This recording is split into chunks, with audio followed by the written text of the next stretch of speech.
Today on Real COVID Stories, I'm talking to 35-year-old Devin Russell from New York.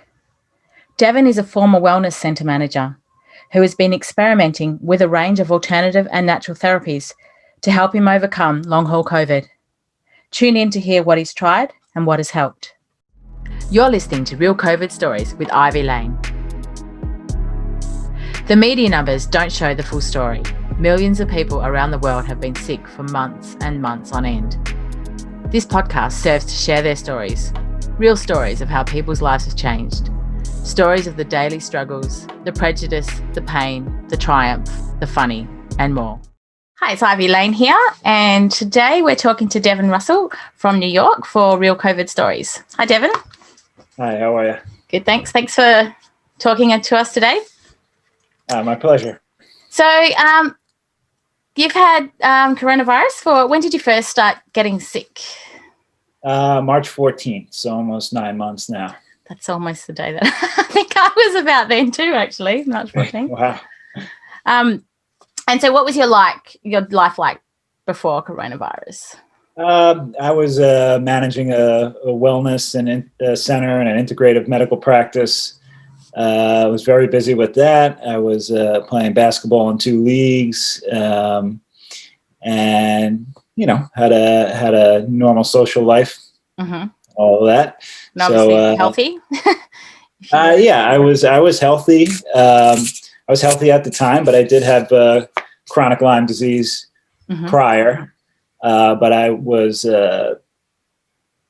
significantly better, if not all better, the last 2 years prior to getting COVID. So, is that how you got into wellness? Yeah, I was suffering with the chronic Lyme disease and wasn't finding answers. And eventually, I came to a place in New York City that helped me a lot, and then they sent me to an alternative place, which really accelerated things, and that's when I finally got better, and they offered me a job and I started working at that place. Yeah. So would you say coronavirus has been worse than Lyme disease? Yes. Yeah. Even 9 months of coronavirus has been worse than 10 years of Lyme disease. That says a lot, doesn't it? Hands down. Yeah. Yeah, so I had glandular fever, or mono, I think you guys call it, which I suffered fatigue for most of my life, and that's how I got into holistic health as well. And yeah, I think coronavirus is I mean, that's how it goes for a lot of people who I feel like they have a problem, and they realize the alternative world can do a lot of good and help for them, and then they start working in that space. So, yeah, exactly. So when you first started getting sick, when was the point where you realized that this was something different? It wasn't just a cold or a flu. Well, the first day I was sick, it was strange to me. I was dizzy, really fatigued, different than anything I had, totally out of it. But it went away. And it's like, okay, what was that? They wouldn't give me a test because I didn't have the 3 magic symptoms at the time. What were your magic symptoms you needed? Well, you need to have a fever, you needed to have a cough, or you couldn't breathe. Those were the 3. Those are 3, and you probably needed to be older as well. Yeah. I called the New York hotline and they said, maybe you have the flu. I said, okay. Or a cold. Thanks for the help. So I couldn't get a test, but it went away. It was one day. So I didn't know if I had COVID. Didn't seem like it if it just went away. And it was not the normal symptoms that only they talked about. So 17 days go by where I'm pretty much normal, and then bam, yeah, bam, one night I'm going to bed and I just started sweating profusely. I got really hot. I couldn't breathe for a couple minutes, and ever since then I've been on a roller coaster ride of with COVID. Did you find that you better and then get worse, and then yeah. Oh no, it's definitely a cycle. Yeah, that's amazing that you went 17 days without a symptom. Like, wow, I'd only ever go 24 hours. Well, I looked back a little bit, and I was kind of cold. Like, I was cold all the time, and there was like a little bit of stuff creeping in my chest, but it would be like a minute and then go away, and it was just like a little bit of tingling tightness. So it wasn't much of anything. I was functioning fine, but then I just got rocked. Yeah. I think it's fascinating how different it is for all of us. I actually thought there was going to be more pattern, but the more I talk to people, the more I realize it's just so different. Well, everyone. Yeah, there is a pattern and there isn't at the same time. Yeah, the pattern is the randomness and the up and down. Yeah, but there does seem to be a cycle of. I guess we'll get into that stuff later. But yeah, that's all right. So, did you end up getting tested? I got tested. I took a stool test 6 weeks after I got sick, and it was negative. And then I got a swab finally 8 weeks because I had to go to the hospital. I got a swab test and an antibody test at the same time, and they were both negative. Okay. And I've been tested a couple more times for antibodies and rapid test and PCR tests since, and they've all been negative. Yeah.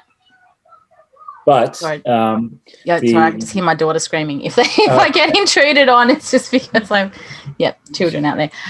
Sorry. Well, I was just saying, but the doctor from Mount Sinai says if you are infected for 21 days and get tested, then there's a 66%. I think it's 66% chance of a false negative at that point. Yeah. And it just gets worse and worse the further on out. Yeah, exactly. I was 5.5 weeks when I got tested, and I knew before I got tested that it was going to come back negative because I was aware that the limitations of the testing period. But yeah, our restrictions were it had to have been in contact with a known case or been overseas, and symptoms weren't even being played into it. It was just they were not interested in community transmission back then. Yeah. Now they realise how quickly it spreads, but they didn't want to know then. So, briefly just describe your symptom progression, sort of. You started earlier with the...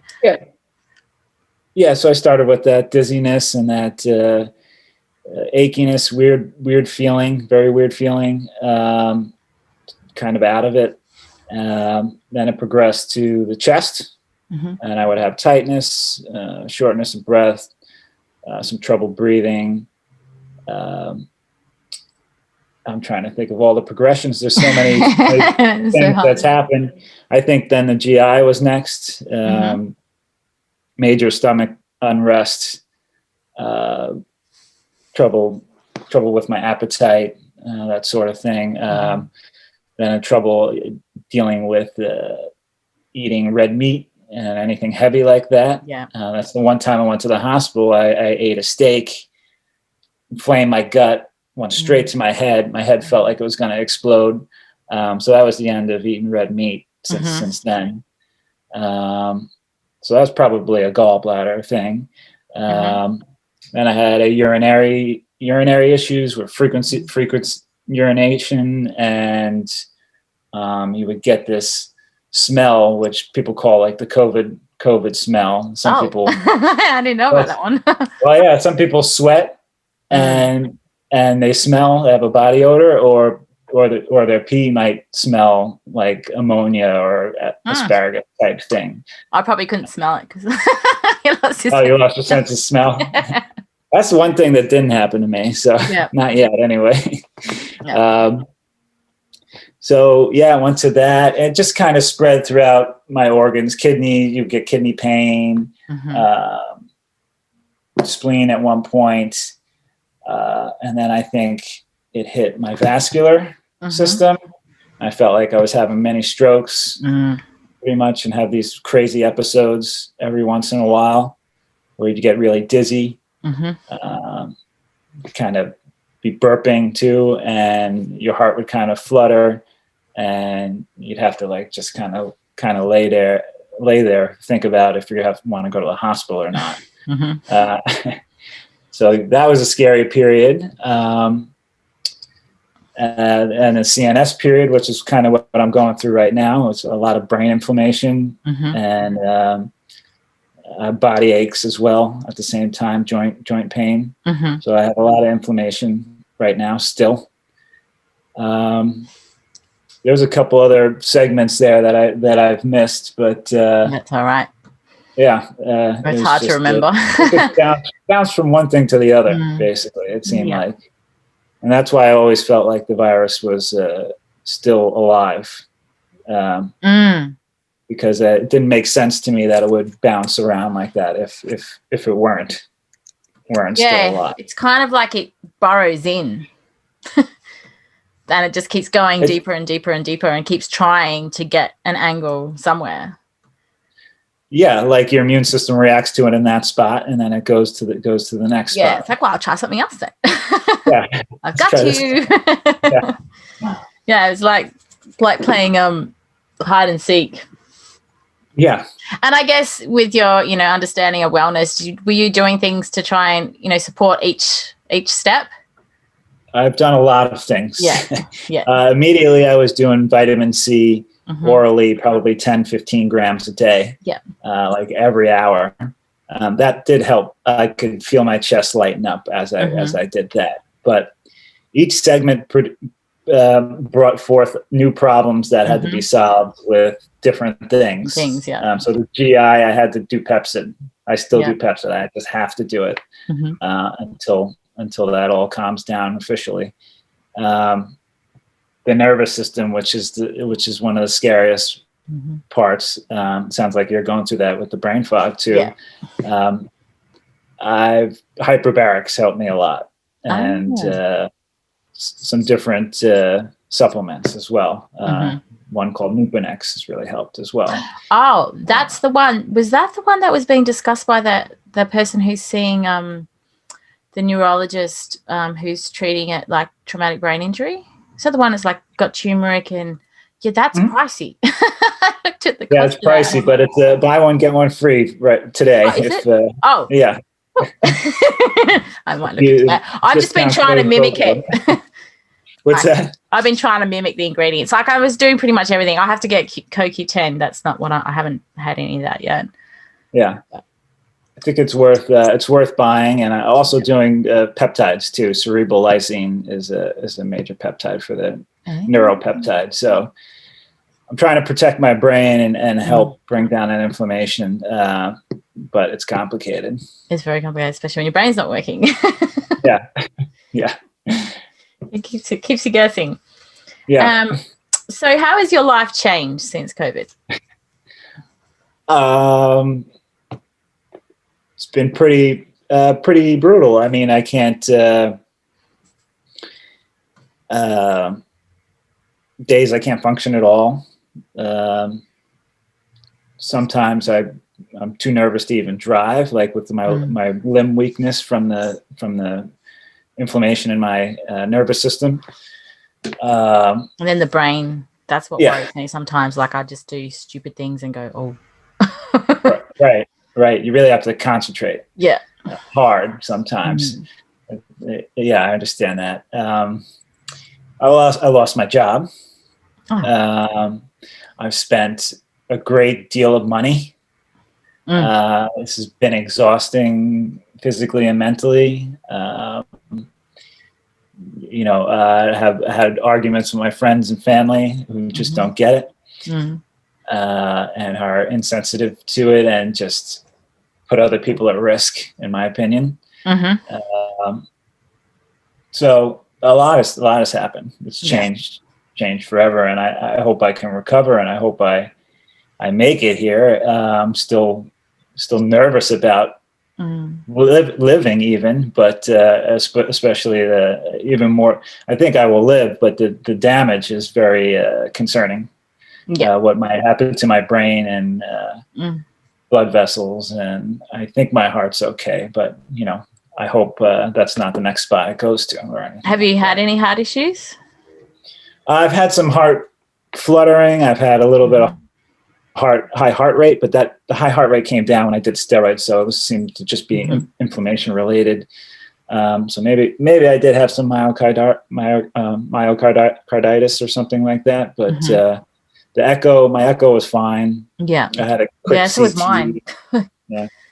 I think a cardiac MRI shows a lot more though. But, I actually asked my GP for that and sent him some information, and he just said we just don't have the capability for it. So, I had a CT on my heart too. Everything's normal. yeah.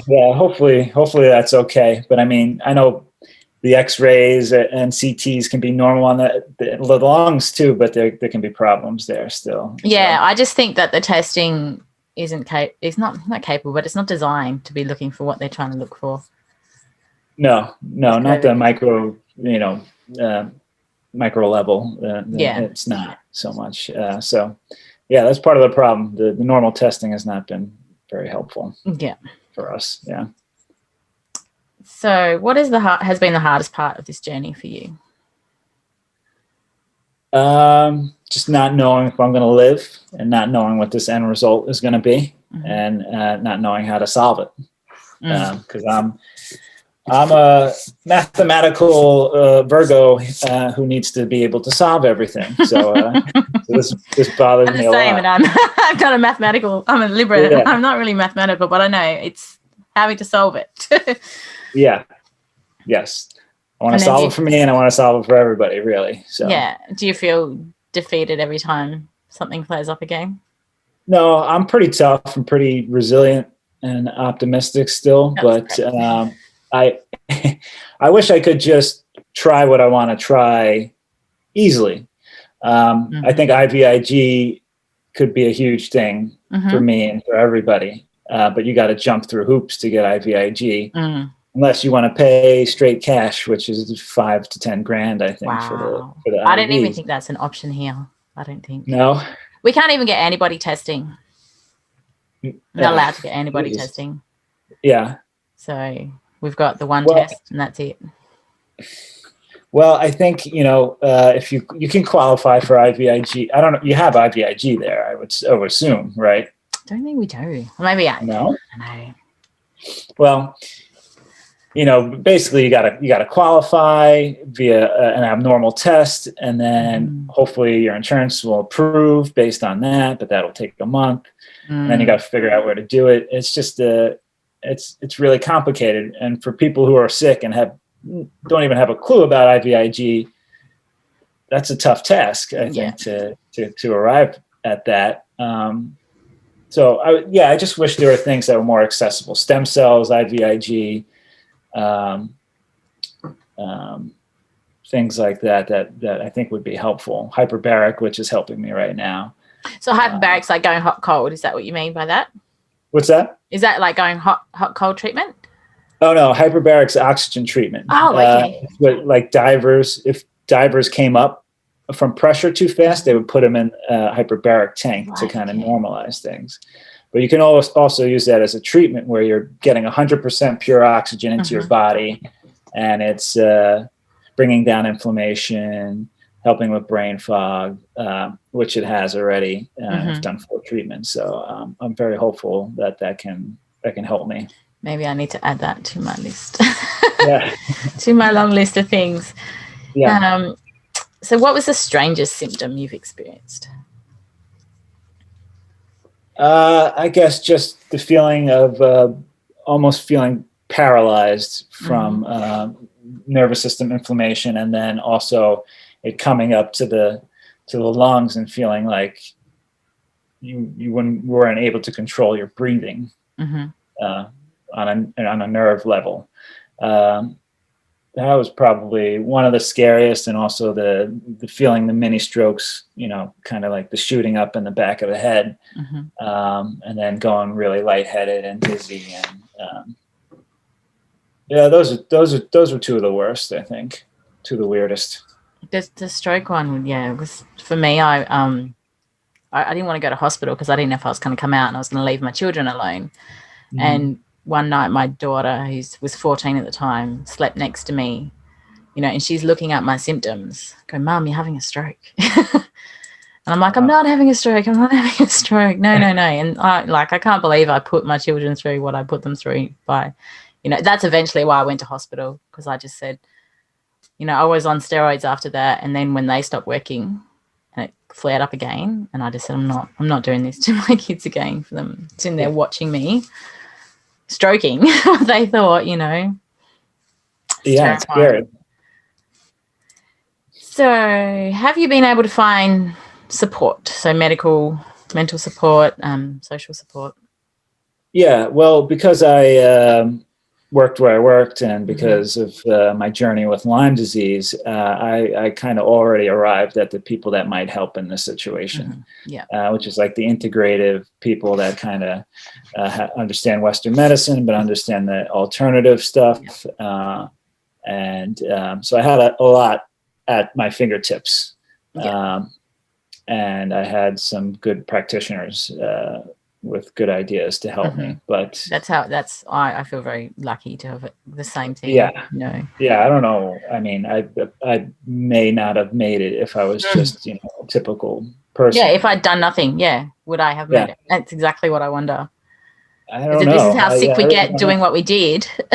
Yeah, I know. I spent probably like $35,000 so far, and just to get to this point where I'm still sick. But I mean, it's helped. It's definitely helped me. But I can't imagine if I didn't do some of the stuff I did. Yeah, where it would be. I don't know.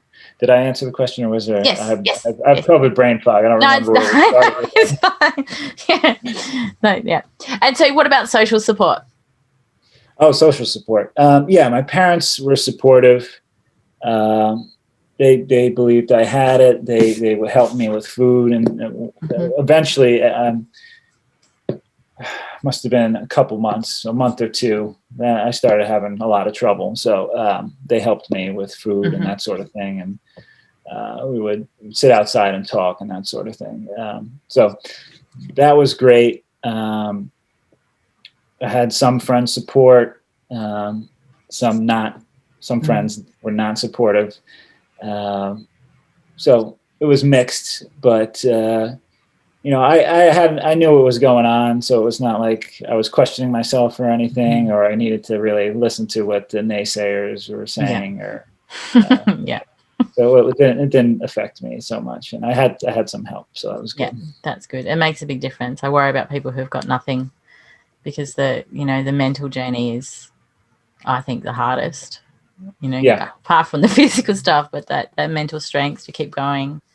When you're distracted talking to somebody, I think that for a part of the day, I think that's helpful. It's exhausting though. I had a long phone call every day, but then I was wiped.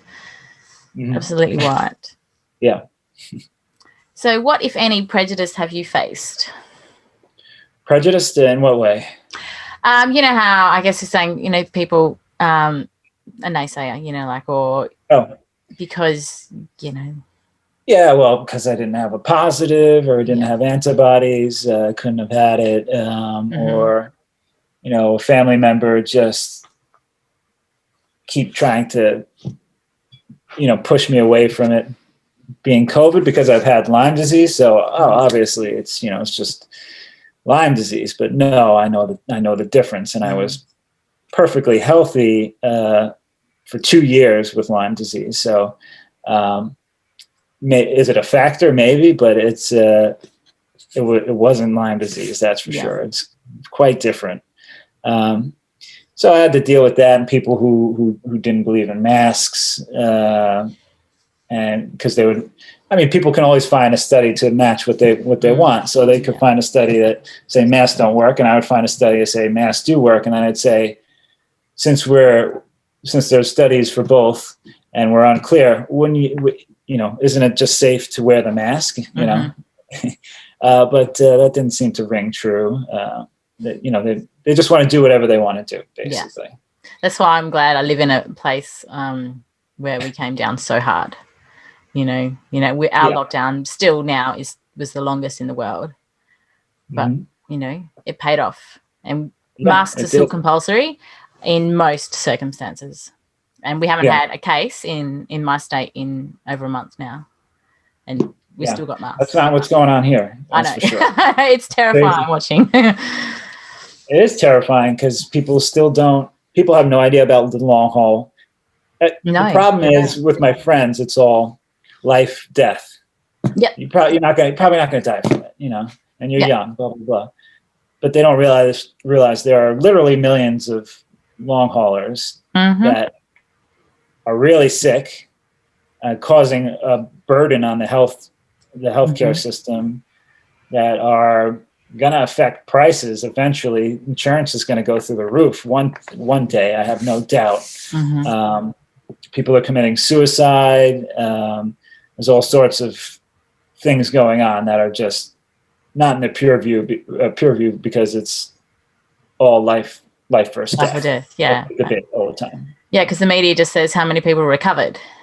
Well, I don't know if your media does. So we've got tests. They're like in my state, 20,000 people had it, and now 20,000 people recovered. Right. I highly doubt that. Yeah, exactly. There's got to be there's 10 to, it's got to be 10 to 25% that are long haulers. I mean, I know in Michigan, they did a survey where they called people back 10 weeks later to see if they still had symptoms. 26% of people were still sick. Wow. So I'm glad someone's looking into it. The Michigan, I might have to write that down and look that up. 26.2% were still sick. Wow. Yeah, and that's why I wanted to do this, is because, there's a few news articles out there, but there's not enough, I don't think, of people realizing how bad it is. And even people in my life, I'm really good. I know I'm really good compared to most people, but it's that brain function that it just, my close friends know and just laugh, we make a joke of it. But, when I'm trying to interact with a school or, any sort of government body or anything, and that you have conversations and then you just go blank and sorry. It's really the emptiness. It's really blank and there's just nothing in there. It's kind of scary, actually. I remember saying to one of my mentors when I was really sick, because I was meditating a lot, and she's a meditator, and I said,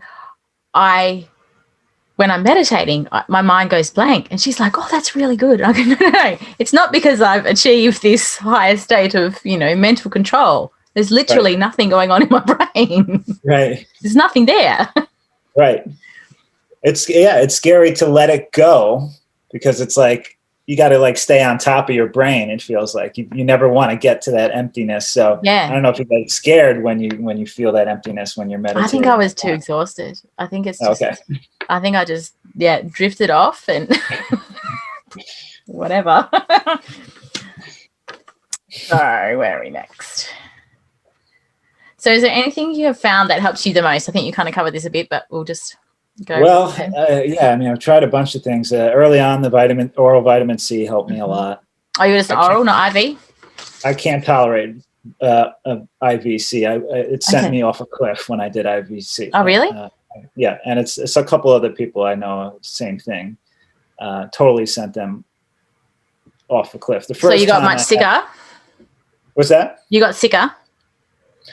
Oh, it amped everything up to a million. That's the first time I got paralyzed that night when I did vitamin C. Wow. Some people just don't react well with it for whatever reason. Maybe that G6PD mutation, or I don't know what, oxidative issue. I'm not sure. But oral C helped me a lot in the beginning. IV ozone helped me a lot when I thought I was going to die 3 months ago. I was in really bad shape, and I just was racking my brain trying to figure out who might do IV ozone near me, and I figured I remembered somebody, and thankfully I did that. But then the CNS stuff happened, and the ozone helped a little bit, but wasn't cutting it. So hyperbaric is doing a lot of good work right now, and the Nupinex and cerebral lysine, the peptide's really helping me. Yeah, I would say those things come to mind. I mean, I've done a lot of different things. So all of it's helped. Some of it's helped somewhat, and but those things are the main things, I think. And I'm doing another peptide TA1 that I'm very hopeful about, but I'm kind of just starting out with it, so we'll see.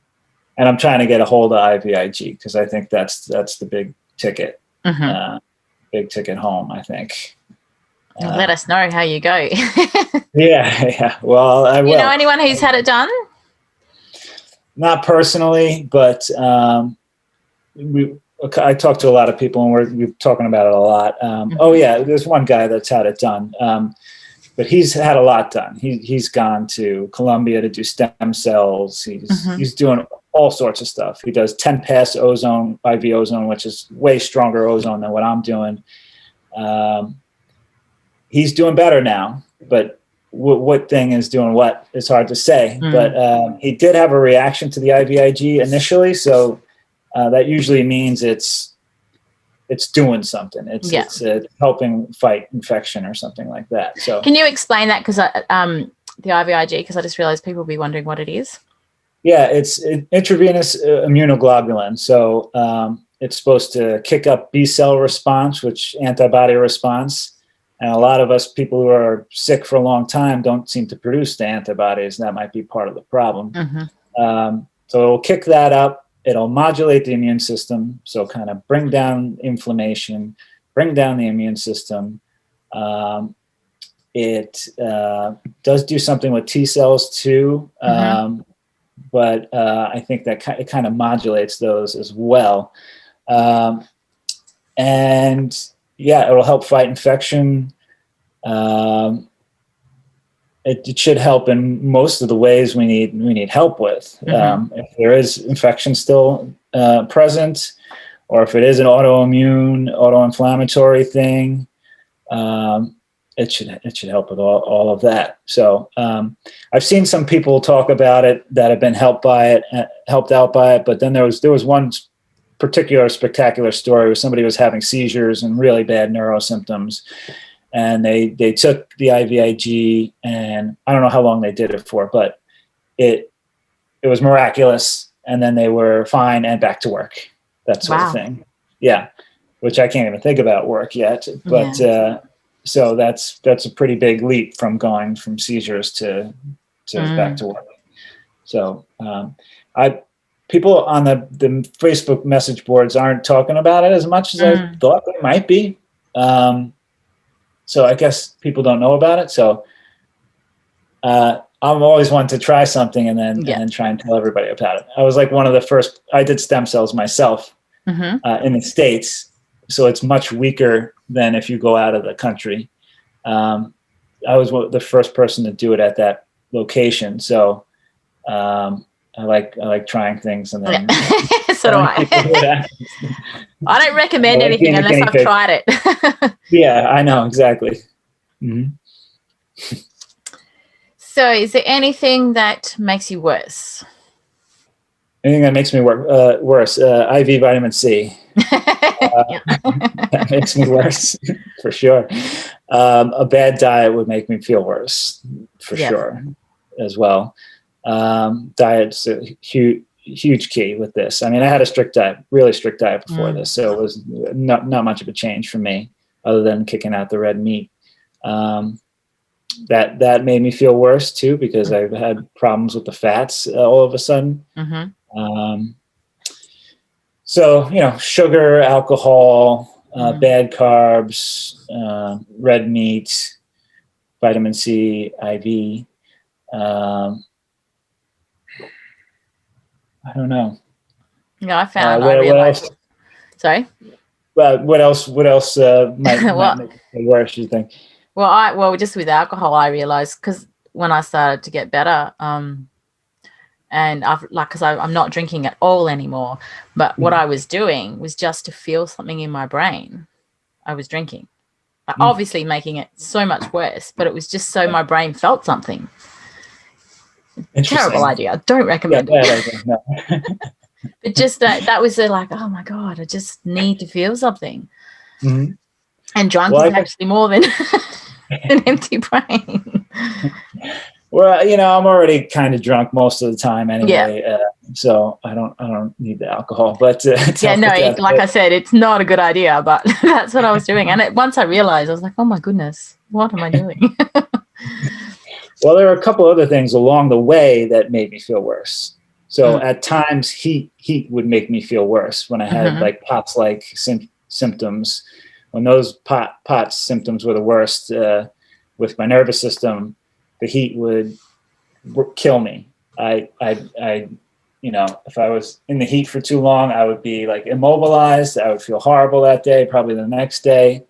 So that's one thing. And then, strenuous exercise, or even times where I just couldn't walk much, even like a 10-minute walk would throw me for a loop for that night and the next day. So depends on what segment you're going through. Basically. Now I can walk when my limbs aren't too weak, and the heat doesn't bother me as much. You're coming into winter now anyway, aren't you? Yeah, unfortunately.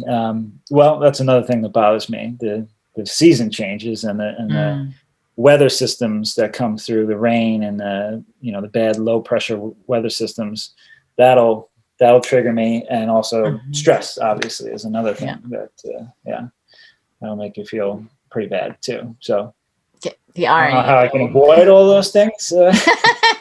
How do you avoid it? I'm thinking about going to Florida for the winter just to get the hell out of here and be in that warmer weather. Because I know this from Lyme disease, and I know this from chronic illness and all autoimmunity and all that. Everybody does better in a kind of a more stable, warmer weather.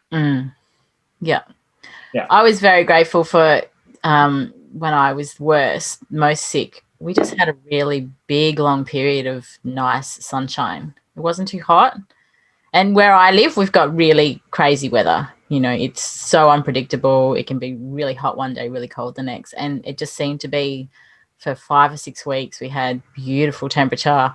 So I'd go outside and just sit in the sun. And I'm sure that had a lot to do with my healing. Like, I'd hate to have gotten sick a few months later in the peak of winter. It just would have been far more depressing. Right. Anybody getting sick now, I feel bad for them. Yeah. There's a lot of people. It is. So what's the funniest thing your Rona brain has made you do? Funniest thing my brain has made me do? Yeah, the Rona brain, I call it. What do you mean by like the brain fog? Oh, the brain fog has made me do? Well, I just came home to my door open, so I must not have shut it all the way, and it was just wide open, the front door. So you thought you shut it, or you didn't? Well, I think it's windy, so I think I thought I shut it, but I didn't. Yeah. At least I didn't just totally leave it wide open. But the same result, I could have been robbed either way. So it's funny. You don't know. No, I mean, there may be a person hiding in here. I got to look around first before I go to bed. But that was ridiculous. And then I don't know if it's funny, but just crazy thoughts, like crazy scenarios, one after the other, popping into my head. And then this wasn't a brain fog issue, but I had a vivid dream probably a week or two ago. And I was throwing something in my dream, and I have a table in front of my bed, and I knocked everything off the table, like in the middle of the night. And I woke up terrified. Yeah, like what the hell just happened here? So that was probably the funniest and scariest thing that's happened. Yeah, or one of the scariest. So I'm hopefully talking to someone. Someone accidentally ate cat food.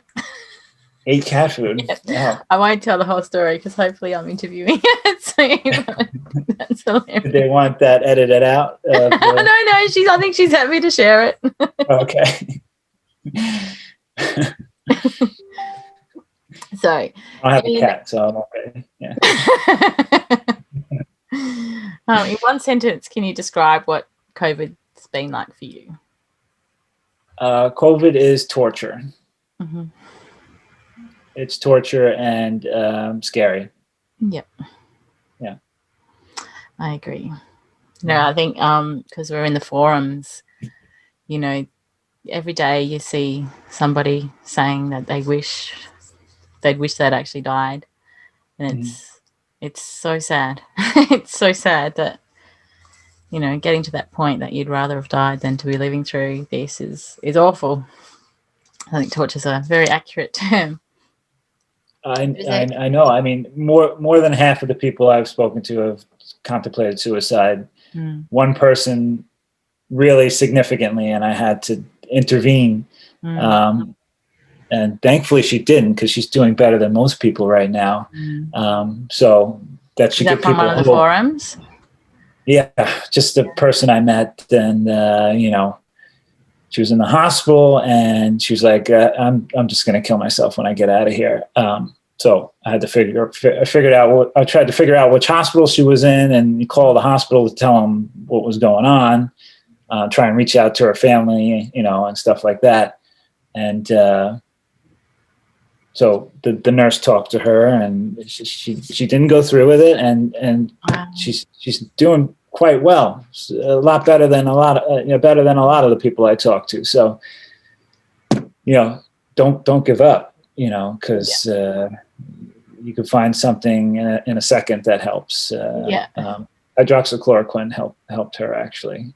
That's been great for a lot of people. Again, that's something that I hear they were only offering to certain people in ICU. Not, you know, I asked my doctor for it, and he couldn't get it for me.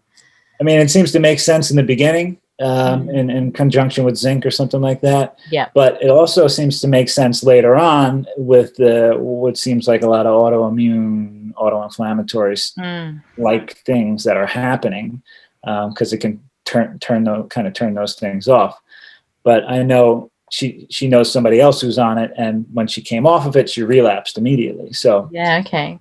That's interesting. Well, what's interesting is if you've ever spoken to anyone who's had malaria and corona, they say they're very similar. Very, very similar. Well, I've had babesia, which is similar to malaria. Yeah. Yeah, it shares some similarities. I don't know how much different malaria is than babesia, but they're closely related. I think it's the random changes and the rapidness of the symptom change. I think that's, and just the living hell. But obviously, they're not identical, but that sort of stuff is similar. Yeah. Yeah, there are a lot of similarities, but I can't imagine it being too similar to anything. It's got to be unique into its own. Unique. Yeah, it is. So is there anything else you'd like to add? There's 1,000 things I could say. I mean, say what comes to mind. I don't know. Yeah, what comes to mind is not a lot these days right now. I'm really hopeful about Hyperbaric, quite frankly. I think it's doing a lot of potentially good things for me. It helps with blood vessel repair, tissue repair, oxygenation. It feels like with the brain fog that I'm not getting enough oxygen, or cerebral spinal fluid, or blood flow, or something. There are structural issues. A lot of people are having spine and neck issues. I know. When I was finally able to go to my osteopath, which I, was because I was good for a month, and then all of my back injuries and everything just flared up to the point that I was just bedridden for weeks. And then I regular osteopathic treatment, and that helped so much. And then I missed an appointment, and then my osteo was sick. So I've got another one next week, and I can really feel the difference. Yeah. Even like with that chest pain, I don't know if you've got that central, not seeing osteo. Chest, yeah. The what, sorry? My cartilage is inflamed, but yes, yeah, it's a musculoskeletal thing. And if you do exercises, you can, it feels better. It feels more open. Yeah. So, but then exercise makes you tired. Yeah, it does. But you got to do light exercises. Yeah. Yeah. And I had the deep breathing when my lungs were bad. I tried to do a Kundalini breath, just totally wiped me. But then I would just lie down and do the deepest breaths that I could, and that's when I could feel the popping. Did you get that? Where? Yeah. That's weird. Yeah, it was like little bubbles popping in the bottom half of my lung. And then I was like, am I imagining this? And then now I don't have it now. So no, I wasn't imagining it, but it was really weird. And it was because I was doing such deep breaths that I was getting into all my lungs that I could feel it. Was it alveoli or? Yeah, I had a chest x-ray not long after and it was fine. So. Yep. Mine too. Who knows? Yeah. Well, that's what they say. I think they say the alveoli is, that's what you're helping when you do that deep breathing, I believe. I think that's the air sacs that are kind of. Restricted. And I guess that felt like they were just, like if you're blowing a straw into some water, that's what it felt like. Yeah. Wow. Okay. And thankfully only a small part of my lung. Like I'd hate to have been the whole, I guess that's how people drown would be, the people dying from the lung issues. It's like they're drowning. Yeah. Well, I mean, I think it could be all sorts of things, right? The clots or the drowning or pneumonia this is just such a complicated thing. That's why it's so hard to solve. There's a million things going on once with the blood vessels, the lungs, the oxygen getting to your organs, structural, the CNS stuff, inflammation, cytokines. That's why it's so complicated, and that's why it's torture, and that's why doctors don't exactly know how to help, I guess. What I found, and maybe it's because of the world that I'm in, I've actually found hope in the way that the minds are coming together. Like the great minds of this world are stepping forward and stepping up and talking. Like it's, so for me, I needed homeopathy, I needed Chinese medicine, I needed Western medicine, I needed, osteo. I needed so many different things. One without the other wasn't good enough. I needed it all. And I think on a bigger scale, in the right areas, that's what's coming. The great minds are actually sharing and crossing modalities, and that's exciting for me. Yeah, that's exciting. I think that will happen to an extent. I'm not that hopeful that it will permeate enough into the Western medicine. Well, it never will it? But I mean, I think it definitely makes. I'm hoping people will get through this and everything will be okay. But the benefit from all of it will be that people will be woken up to the pitfalls of Western medicine and, just have a deeper understanding of what's really going on and what other types of things can help. Yeah, I mean, you see that though, people who never even considered taking vitamins and, just in the forums, just seeing these people who are like, well, this is working, this, and, stuff that they would never have been open to before. So that's, I think, something good that's come. Yeah, that could be a benefit as long as people aren't too damaged and they don't have to suffer too much. And I'm hoping there's answers. I'm hoping I will do something that I'm sure you will. I'm sure you will. Well, I'm going to try everything probably. So I don't know what more there is to try really, but other than going to stem cells and do that in a different country.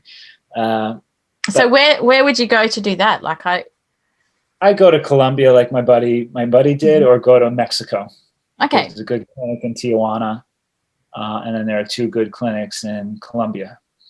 I look into Europe as well because I think there is a place in Germany.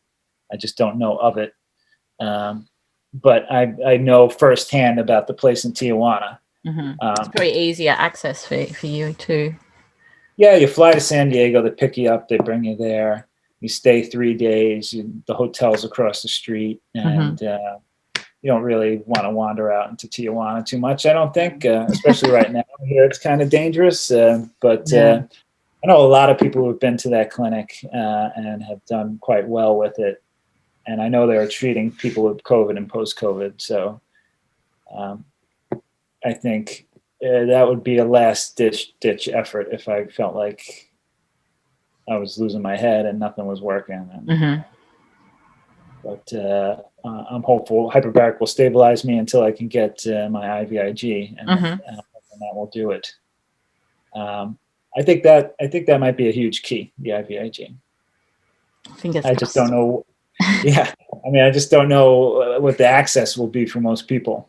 Yeah. I've got a cheat I can share with you. I just can't do it on. Okay. This company doesn't want, you have to be really careful what you say because they don't want to be taken down. So. Okay. I will share it in a minute, and I actually think that's why I'm doing so well. With everything else, like it on its own isn't enough, but it just enhances everything. So we can get to that in a minute if you like. Well, thank you very much for sharing your story, and hoping we can help some people with this.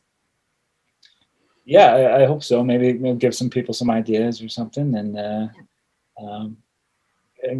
hopefully they keep the faith, and don't do anything drastic, because I think there is a light at the end of this tunnel, in a good sense. Yeah, no, I think there is. That's probably not the best phrase to use,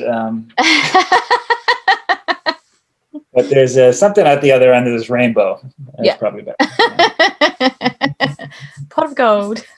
Yeah. Cool. Well, thank you very much, Devin.